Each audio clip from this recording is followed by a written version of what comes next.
여러분, 일본의 노후 비극에 대해 들어보셨나요? 겉으로는 복지 선진국처럼 보이지만 그 이면에는 충격적인 현실이 펼쳐지고 있습니다. 그리고 더 큰 문제는 지금의 한국이 일본과 너무나 흡사한 길을 걷고 있다는 사실입니다. 오늘은 일본의 노후 현실을 통해 우리에게 닥쳐올 미래를 경고하고 현명하게 대비할 방법을 함께 심층적으로 고민하고 분석해 보겠습니다. 먼저 일본의 고령화 속도부터 심도 깊게 살펴볼까요? 일본은 이미 1990년대부터 고령화 사회에 진입했습니다. 당시 사회는 급격한 변화를 경험했고 그 이후로 고령화는 더욱 가속화되었습니다. 현재는 65세 이상 인구가 약 29%에 달하는 명실상부한 초고령 사회입니다. 이는 전 세계적으로도 매우 높은 수준이며 사회 전반에 걸쳐 광범위한 영향을 미치고 있습니다. 그런데 한국의 고령화 속도는 이러한 일본의 기록마저도 훨씬 뛰어넘고 있어 우려를 자아냅니다. 일본이 고령사회 65세 이상 인구 14% 이상에서 초고령 사회 65세 이상 인구 20% 이상로 가는데 11년이라는 시간이 걸렸다면 한국은 불과 7년 만에 그 단계에 도달할 것으로 예상됩니다. 2025년이면 한국도 초고령 사회에 진입합니다. 이는 사회 시스템이 변화에 적응할 시간도 없이 매우 빠르게 노령화되고 있음을 의미합니다. 더 충격적인 것은 통계청의 장래인구 추계에 따르면 2050년이 되면 한국의 노인 인구가 전체 인구의 40.1%를 차지하여 일본의 37.5%를 넘어설 것이라는 비극적인 전망입니다. 이 예측대로라면 한국은 세계에서 가장 늙은 나라라는 불명예를 안게 될 것입니다. 이는 단순히 숫자의 문제가 아니라 사회 활력의 저하와 지속 가능성의 위협으로 직결됩니다. 이러한 급진적인 고령화의 핵심 원인은 무엇일까요? 이는 크게 두 가지 요인의 복합적인 작용으로 설명할 수 있습니다. 바로 출산율 저하와 평균 수명 연장입니다. 특히 한국의 출산율은 전 세계적으로 유례를 찾기 어려운 최저 수준을 기록하고 있습니다. 일본의 출산율이 1.23명인데 반해 한국은 2023년 기준 0.7명이라는 충격적인 수치를 기록했습니다. 이처럼 극단적으로 낮은 출산율은 미래 세대의 인구 감소로 이어져 생산 가능 인구의 급격한 축소를 야기합니다. 결과적으로 이는 국가 경제의 성장 동력을 약화시키고 세금 납부 인구 감소로 인한 재정 부담 증가, 그리고 미래 사회를 이끌어갈 젊은 인력 부족이라는 심각한 문제들을 야기할 것입니다. 반면 의학 기술의 발달과 생활 수준 향상으로 평균 수명은 지속적으로 늘어나고 있습니다. 사람들은 더 오래 살게 되었지만 준비되지 않은 노년은 오히려 고통이 될 수 있다는 점을 간과해서는 안 됩니다. 즉, 오래 사는 것과 건강하고 행복하게 오래 사는 것은 엄연히 다른 문제이며 후자를 위한 사회적, 개인적 노력이 절실합니다. 그렇다면 고령화가 심화되면 우리 사회에 어떤 광범위하고 심각한 문제들이 발생하게 될까요? 일본의 사례는 한국이 앞으로 겪게 될 사회적, 경제적 문제들을 미리 보여주는 명확한 거울과 같습니다. 이 거울을 통해 우리는 미래를 대비할 지혜를 얻을 수 있습니다.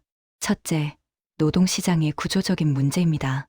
생산 가능 인구의 급감은 피할 수 없는 현실이며 이는 노동력 부족이라는 심각한 결과를 초래합니다.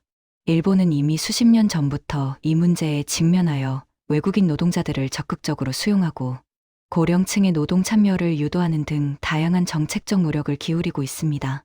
한국도 머지않아 일본과 유사한 상황에 직면하게 될 것입니다. 젊은 인구가 줄어들고 노인 인구가 상대적으로 늘어나면서 경제 성장의 잠재력이 약화될 수밖에 없습니다. 특히 특정 산업군에서는 인력난이 더욱 심화되어 생산성 저하로 이어질 수 있습니다. 둘째, 사회복지 시스템에 대한 막대한 재정 부담 문제입니다. 고령 인구가 늘어날수록 의료비와 요양, 복지 서비스에 대한 수요는 기하급수적으로 증가하게 됩니다. 현재의 사회복지 시스템과 재정 구조로는 이러한 막대한 비용을 감당하기 어려울 수 있다는 경고가 이미 여러 차례 나오고 있습니다. 연금 고갈 문제, 건강보험, 재정 악화 등은 이미 현실화되고 있는 위협입니다.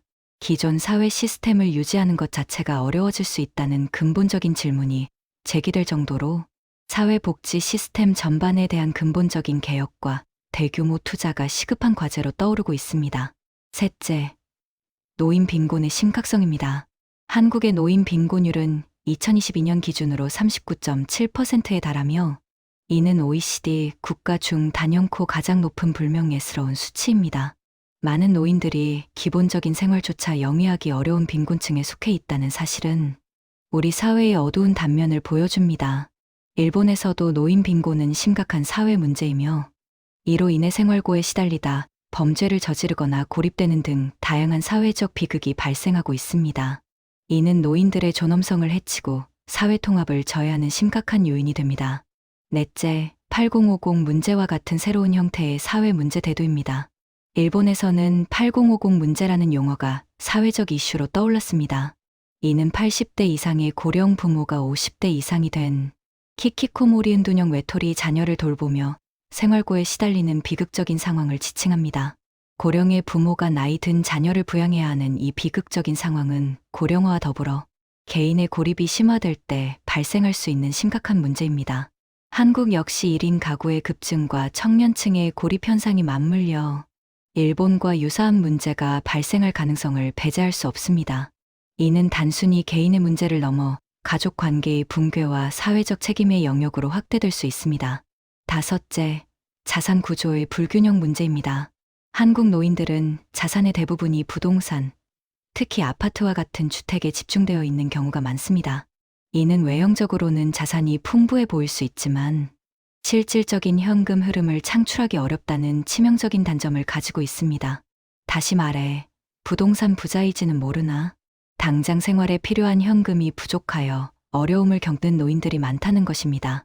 은퇴 후에는 안정적인 현금 흐름이 가장 중요한데 현재 한국 노인들의 자산 구조는 이러한 필요를 충족시키기 어렵습니다. 주택을 현금화하기 어려운 현실과 맞물려 하우스 푸어와 같은 문제도 심화될 수 있습니다. 일본은 이러한 총체적인 고령화 문제에 어떻게 대응하고 있을까요? 그들의 대응 방식은 한국이 미래를 준비하는 데 있어 중요한 참고 자료가 될 수 있습니다. 우리는 일본의 시행착오와 성공 사례를 통해 더욱 현명한 길을 모색해야 합니다. 가장 대표적인 사회적 안전망으로 개호보험 제도를 들 수 있습니다. 일본은 40세 이상 국민이라면 의무적으로 개호보험에 가입하도록 되어 있습니다. 이 보험을 통해 노인들이 요양 서비스나 간병 서비스 등 관련 비용의 일부를 지원받을 수 있습니다. 이는 고령화로 인한 돌봄 부담을 사회 전체가 함께 나누려는 노력의 일환이며 개인이 감당하기 어려운 간병 비용으로부터 노인과 그 가족을 보호하는 중요한 역할을 합니다. 또한 과학기술의 발전을 적극적으로 활용하고 있습니다. IT 기술과 인공지능 AI를 노인 돌봄 분야에 접목하려는 노력이 활발합니다. 노인 돌봄 현장의 심각한 인력 부족 문제를 해결하고 돌봄의 질을 향상시키기 위해 간병 로봇을 개발하고 생산하며 실제 현장에 적용하려는 시도가 이어지고 있습니다. 이는 미래 사회의 돌봄 시스템이 나아가야 할 방향을 보여주며 기술이 인간의 삶의 질을 어떻게 향상시킬 수 있는지 보여주는 좋은 사례입니다. 고령자의 노동시장 참여를 장려하는 정책도 활발하게 추진 중입니다.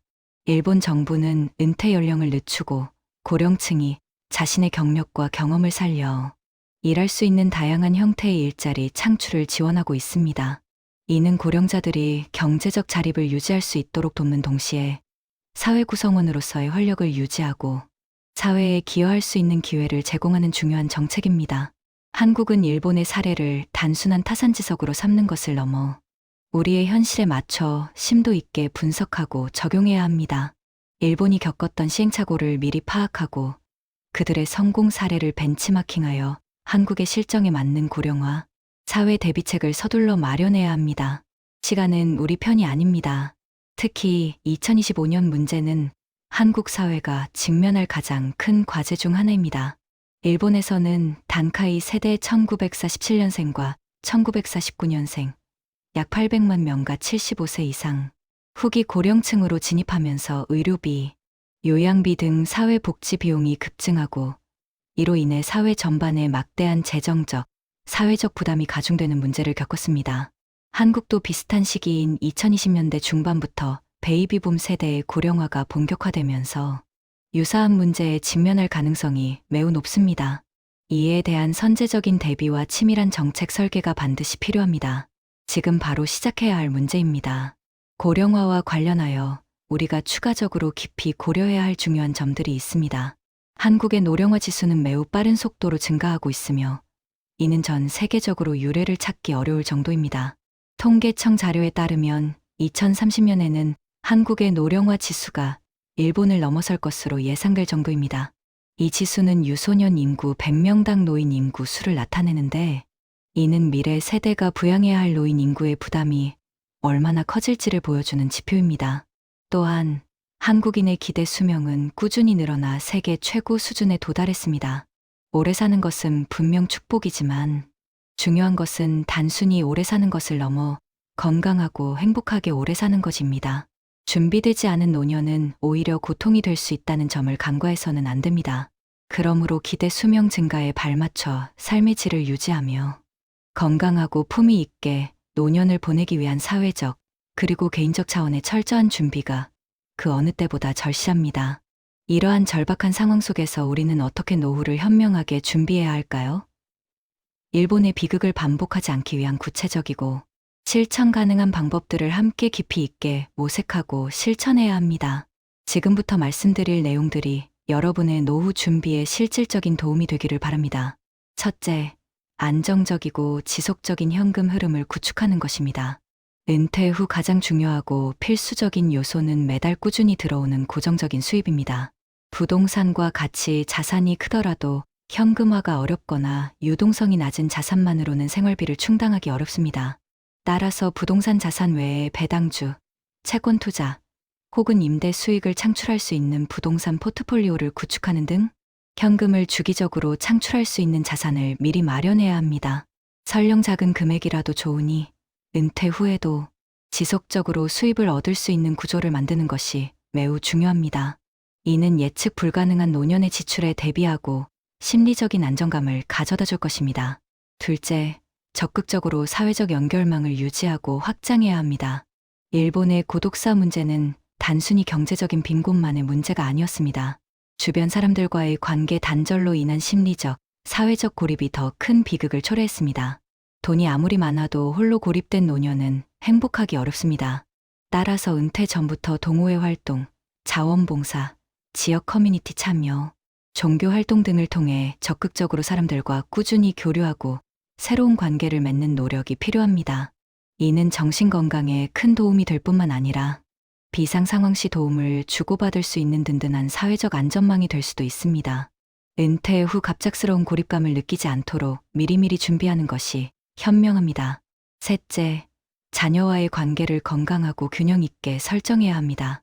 일본처럼 자녀에게 완전히 의존하지 않는 것이 일반적인 사회에서는 노부모가 자녀에게 지나친 부담을 주지 않으려 노력합니다.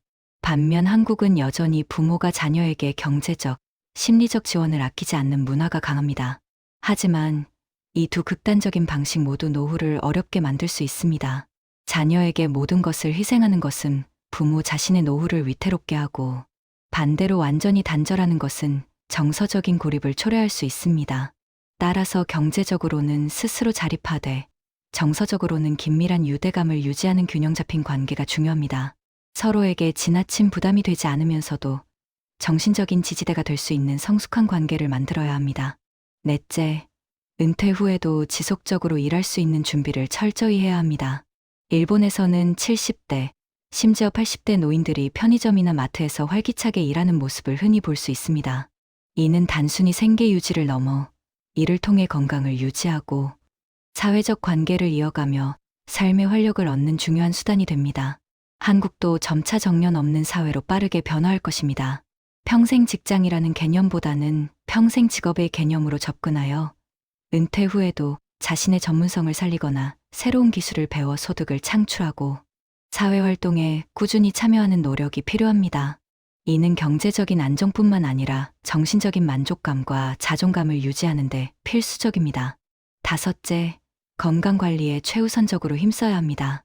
기대 수명이 늘어나는 만큼 질병 없이 건강하게 오래 사는 것이야말로 최고의 노후 선물입니다. 의료비는 노후 지출에서 가장 큰 비중을 차지할 수 있는 잠재적 위험 요소입니다. 젊었을 때부터 꾸준한 운동과 균형 잡힌 식단 관리, 정기적인 건강 검진 등 자기 관리에 힘써야 합니다. 작은 생활 습관의 변화가 장기적으로는 막대한 의료비를 절감하고 활기찬 노년을 보내는 데 결정적인 역할을 할 것입니다. 건강해야 자신이 하고 싶은 일을 할 수 있고 사회활동에도 참여할 수 있습니다. 여섯째, 여가와 취미 활동을 미리 발굴하고 준비해야 합니다. 돈이 아무리 많아도 의미 없는 시간만 흘려보낸다면 행복한 노후를 기대하기 어렵습니다. 노년의 삶을 풍요롭게 만드는 것은 자신이 즐길 수 있는 여가 활동과 취미입니다.